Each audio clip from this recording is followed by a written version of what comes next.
Oh.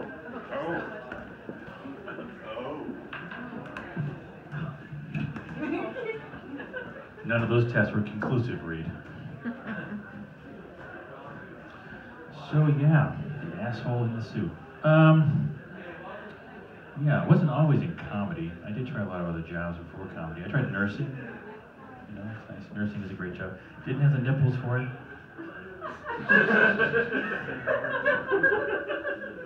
Didn't have the nipples for it. And yeah, I come from New Hampshire. Actually, people come from Canada. I actually come from a small set of fishing islands off the coast of Canada called the Magdalen Islands. And that basically means there were a bunch of very, very inbred bunch of people, even more inbred than the South. My family tree is actually shaped like a wreath. We printed it out on I almost said gynecology.com, actually genealogy.com. And it came out on a Mobius strip. And when you look at the wedding register in our Bible, it actually looks like DNA, just two strips of people connected and then twisted. Can't solve a murder on that island. Everyone has the same DNA. Yeah. It creates a lot of odd quirks in the family when you have inbreeding. Like my father's a very vindictive guy. He would actually cheat in games versus his children, like tic-tac-toe instead of cheat. He'd always go like to the nuclear option all the time. There's like 2 hot days in New England where you have like squirt gun fights, whatever, and the hoses come out, you know, and water balloons come out. My father would come back with a bucket.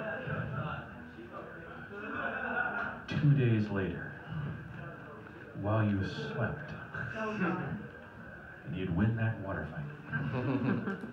Yeah. He had a rough time though. He joined the Marine Corps to get out of New England, and his name is Lance Eric Dixon. And they just come up with, in the 50s, the rank of Lance Corporal. So my dad was a photographer in the Marine Corps, and he was Lance Corporal Lance Dixon. So he got a lot of shit. Not as much as I did when I was in the Army. I was a terrible soldier. A lot of guys get great nicknames within the Army, like you know, Butch and Ace and Rocky and stuff. Mine was Peaches. It's true. So I'd broken up with my Filipino girlfriend, Erica. Hi, Erica, how you doing? She's like a doctor in Rhode Island or something. And Filipino girl, very nice. And of course, there was a Filipino cook. Had to be a Filipino cook in the Army. And she made adobo, which is a classic Filipino thing. So I've just broken up with her, and I come in and I go, oh, look, adobo. And of course, the wonderful, pleasant, very cheerful Filipino cook goes, you know adobo? I'm like, yeah, I know adobo. I know adobo. And we had just done PT, and a very pale guy, very white. I mean, to go over to New Hampshire, man, I mean, very white town. I mean, I made the track team in my high school, a very white guy. So, right then, the drill sergeant shows up, right when the nice Filipino lady says, you have a peaches and cream complexion. Right then. And that's when I have the brown round right in the back of my head, the Smokey Bear hat, and he goes, move it along, peaches. So that was day 3 of boot camp, which is 13 weeks long. So for 13 weeks, it was peaches, and I go, move it, drill sergeant, and people were just mouthing the words, peaches? How do you get that name?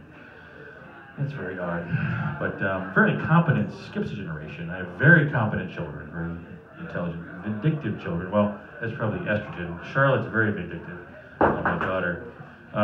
We took her camping, and I'm not thinking, because I'm a bad parent, basically, and she asked for the mosquito repellent, and I give it to her. I figured she's going to take a cigarette lighter, burn her brother's, or something like that. So, no, I go outside, and she is very cautiously, vindictively judging these mosquitoes on her arm and sparing some, but not all of them, and spraying some of them with mosquito repellent. And I had to ask, because I'm a comedian, it might be funny. So, not because I really care. Charlotte, why are you spraying mosquitoes with mosquito repellent? And she's very vindictive, and she has stood akimbo, which means like this. Well, Father, they bit me. Big mistake. And so I sprayed them, the ones that offended me, with mosquito repellent. So the other mosquitoes will ostracize those mosquitoes, and they'll be forced to wander the earth alone and die. Now, as a parent, that's sort of disturbing. The tough part about it as a parent to accept is that she did the fucking thing with her arm. You're like, no one wants to raise a James Bond villain. When you see James Bond villains, you don't. Now, as a parent, every time I see a bad guy in a movie, I'm like, I wonder what their parents were like. Am I like that parent? When you hear about these things. So, Recently, I have a minute here, so I'll give my last bit. Recently, a council of rabbis has taken away the Judaism privileges of prominent Jews due to sexual harassment. Now they're just white guys. So whenever you see Weinstein, he used to be a Jew, prominent Jewish guy. He's just a white guy now. You know, every time you hear about sexual harassment, and they used to be rich Jewish guys, they're just white people now. But the council did promote some people. For Harrison Ford, if you didn't know it, was half Jewish until he rescued that lady from a car wreck. Now he's been promoted to full Jew. For some reason, saying full Jew is a punchline. I don't know why it's funny. You just, next time you're having dinner with your mom, just say, hey, pass the carrots, full Jew. And people will laugh. I don't know. It's just one of those combinations of words that just, you know.